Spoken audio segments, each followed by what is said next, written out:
ഓം ശാന്തി. 24/5/2024 ഇന്നത്തെ മുരളിയുടെ main points. മധുരമായ കുട്ടികളെ, ദേഹി അഭിമാനിയായ ബാബ നിങ്ങളെ ദേഹി അഭിമാനി ഭവ എന്ന പാഠം പഠിപ്പിക്കുകയാണ്. നിങ്ങളുടെ പുരുഷാർത്ഥമാണ് ദേഹാഭിമാനത്തെ വിടുക എന്നത്. നിരാകാരനായ ബാബ സദാ നിരാകാര സ്ഥിതിയിലാണ് ഇരിക്കുന്നത്. ബാബയ്ക്ക് ഒരിക്കലും സ്വന്തമായ ശരീരമില്ല, അതിനാൽ ഒരിക്കലും ശരീരബോധത്തിലേക്ക് വരുന്നില്ല. ഇപ്രകാരം സദാ നിരാകാര സ്ഥിതിയിലിരിക്കുന്നതിനെ ആത്മാ അഭിമാനി സ്ഥിതി എന്ന വാക്കാണ് ബാബ ഉപയോഗിച്ചിരിക്കുന്നത്. ബാബ നമ്മളെ ടീച്ചറായി പഠിപ്പിക്കുന്നതും ആത്മാ അഭിമാനി ആകുന്നതിനാണ്. ഗുരുവായി ആത്മാ അഭിമാനി ഭവ എന്ന വരദാനവുമാണ് തരുന്നത്. നമ്മുടെ അച്ഛൻ നിരാകാരനാണ്, ടീച്ചർ പഠിപ്പിക്കുന്നതും അതുതന്നെയാണ്. സദ്ഗുരുവായി വരദാനം തരുന്നതും ആത്മാ അഭിമാനി ഭവ എന്നതാണ്. അങ്ങനെയുള്ളപ്പോൾ നമ്മൾ കുട്ടികളുടെ പുരുഷാർത്ഥമെന്നത്, നമ്മൾ കുട്ടികളുടെ കർത്തവ്യമെന്നത്, നമ്മൾ കുട്ടികളുടെ ഉത്തരവാദിത്വം എന്നത് ശരീരബോധത്തെ വിട്ട് ആത്മാ അഭിമാനി ആകുക എന്നതാണ്. ഇതിനായി തീർച്ചയായും നാം ചാർട്ട് വയ്ക്കണം. ചാർട്ടിൽ നമ്മുടെ മനസ്സിന് ടൈം ടേബിൾ കൊടുക്കണം.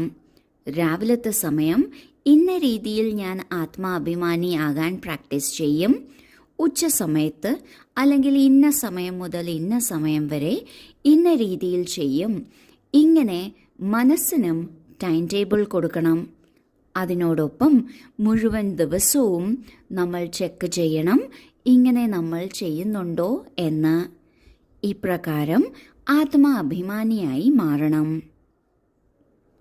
ചോദ്യം: ദേഹാഭിമാനി ആകുന്നതിലൂടെ ഏത് രോഗമാണ് ഏറ്റവും ആദ്യം ഉണ്ടാകുന്നത്? ഉത്തരം: നാമരൂപത്തിൻ്റെ.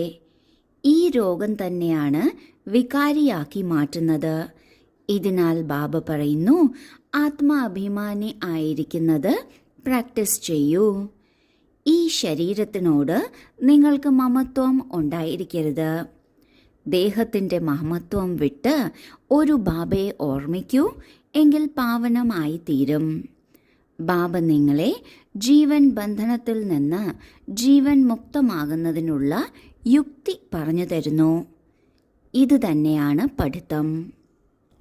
നാം നമ്മുടെ ശരീരത്തിൻ്റെ ആരോഗ്യത്തിൽ ശ്രദ്ധ കൊടുക്കുന്നില്ല എങ്കിൽ ഏറ്റവും ആദ്യം ജലദോഷവും ചുമയും പനിയും ഒക്കെയാണ് വരുന്നത്. അതിന് പിന്നാലെ മറ്റ് വലിയ വലിയ രോഗങ്ങളും വരുന്നു. ഇവിടെ നമ്മൾ ശരീരബോധത്തിലേക്ക് വന്നാൽ ആത്മാവിനെ ഏത് രോഗമാണ് ഏറ്റവും ആദ്യം പിടിക്കുന്നത്?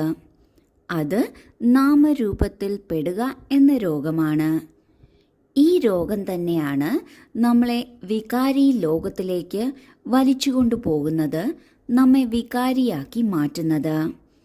ഈ രോഗത്തെ മാറ്റുന്നതിനായി ബാബ പറഞ്ഞു തരുന്നു, ആത്മാ അഭിമാനിയായിരിക്കാൻ പ്രാക്ടീസ് ചെയ്യണം. നാം പലപ്പോഴും പ്രാക്ടീസ് ചെയ്യുമ്പോൾ അതിൻ്റെ റിസൾട്ട് നമ്മൾക്ക് കിട്ടിയാൽ മാത്രമേ തുടർന്ന് പ്രാക്ടീസ് ചെയ്യുള്ളൂ എന്ന് ചിന്തിക്കാറുണ്ട്. എന്നാൽ ഈ ആത്മാ അഭിമാനി ആകുന്ന പ്രാക്ടീസ് ചെയ്യുമ്പോൾ എന്താണ് റിസൾട്ട് എന്നത് നോക്കാതെ നാം തീർച്ചയായിട്ടും ആത്മാവാണ് എന്ന പ്രാക്ടീസ് ചെയ്തുകൊണ്ട് തന്നെ മുന്നോട്ട് പോകണം. ഈ ശരീരത്തിനോട് നമുക്ക് എൻ്റേത് എന്ന ഫീലിംഗ് ഉണ്ടാകരുത്. ആ എൻ്റേത് എന്ന ഫീലിങ്ങിനെയാണ് മമത്വം എന്ന് പറയുന്നത്. ഈ എൻ്റേത് എല്ലാം വിട്ട് ഒരു ബാബയെ ഓർമ്മിക്കുകയാണെങ്കിൽ പവിത്രമായി തീരും. ബാബ നമ്മളെ ബന്ധനങ്ങളിൽ നിന്ന് മുക്തമാക്കി ജീവൻ മുക്തിയിലേക്ക് കൊണ്ടുപോകുന്നതിനുള്ള പല വിധത്തിലുള്ള യുക്തി പഠിപ്പിച്ചു തരികയാണ്. ആത്മാ അഭിമാനി എങ്ങനെയാകണം എന്നത് തന്നെയാണ് നമ്മുടെ പഠിത്തം. ധാരണയ്ക്കുള്ള മുഖ്യ സാരം: 1. സതോപ്രധാനമാകുന്നതിന് ബാബയെ കൂടാതെ മറ്റാരെയും ഓർമ്മിക്കരുത്. ആത്മാഭിമാനി ആകുന്നത് അഭ്യസിക്കണം. 2. എല്ലാവരോടും പാൽക്കടൽ പോലെ ആയിരിക്കണം. ഈ അന്തിമ ജന്മത്തിൽ വികാരങ്ങൾക്ക് മേൽ വിജയം പ്രാപ്തമാക്കി ജഗത് ജീതരാകണം. ആദ്യത്തെ പോയിന്റിൽ ബാബ പറയുകയാണ്, നമ്മൾ എപ്പോഴും ആത്മാഭിമാനിയാകുന്നത് പ്രാക്ടീസ് ചെയ്യണം. ഇതിലൂടെ നമ്മൾക്ക് മറ്റൊരു ദേഹധാരിയും ഓർമ്മയിൽ വരില്ല. ഒരു ബാബയെ തന്നെയാണ് സദാ ഓർമ്മിക്കേണ്ടത്, മറ്റൊരു വ്യക്തിയെയും നമ്മൾ ഓർമ്മിക്കരുത്. ഇങ്ങനെ പ്രാക്ടീസ് ചെയ്യുമ്പോഴാണ് സതോ പ്രധാനമാകുന്നത്. രണ്ടാമത്തെ പോയിന്റിൽ ബാബ പറയുന്നു, എല്ലാവരുമായി വളരെ സ്നേഹത്തോടെയാണ് മുന്നോട്ടു പോകേണ്ടത്. ചിലരുമായി നമ്മൾക്ക് പ്രത്യേകിച്ച് കർമ്മക്കണക്കുകൾ ഉണ്ടായിരിക്കാം. എന്നാൽ നമ്മുടെ മുന്നിൽ 2 മാർഗമുണ്ട്. ഒന്ന്, ആ കർമ്മക്കണക്കുകൾക്ക് മുൻതൂക്കം കൊടുത്ത് അവരുമായി ഉരസലിൽ വരിക.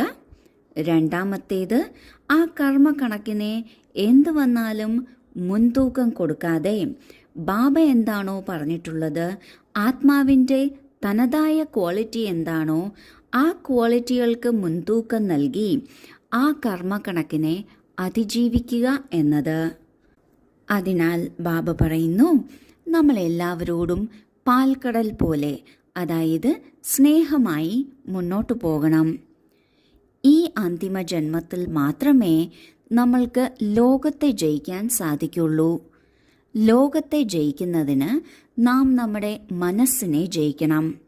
മനസ്സിനെ ജയിക്കുക എന്നാൽ വികാരങ്ങളെ ജയിക്കുക എന്നാണ്. അതിനാൽ വികാരങ്ങളെ ജയിച്ച് ഈ ലോകത്തെ ജയിക്കണം.